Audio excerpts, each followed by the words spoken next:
अगर दुनिया में इज्जत चाहते हो तो ये 7 आदतें अपना लो। एक वक्त की पाबंदी।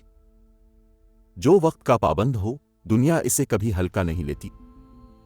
2 कम बोलना, ज्यादा अमल करना। खामोशी से काम करो, शोर कामयाबी खुद मचाएगी। 3 वदा पूरा करना। जो वदा निभाता है इस पर लोग आंखें बंद करके भरोसा करते हैं। 4 अपने काम से काम रखना। हर बात में नाक घुसाने वाले कभी काबिले कदर नहीं बनते। 5 नर्म लहजा रखना। लहजे में नरमी शख्सियत में ताकत पैदा करती है। 6 शुक्रगुजार होना। शुक्रगुजार शख्स हमेशा दिलों में जगह बनाता है। 7 सीखते रहना। जो सीखना नहीं छोड़ता वो कभी पीछे नहीं रहता। याद रखो, कुदरत सिर्फ उसी की कदर बढ़ाती है जो खुद को बेहतर बनाता है।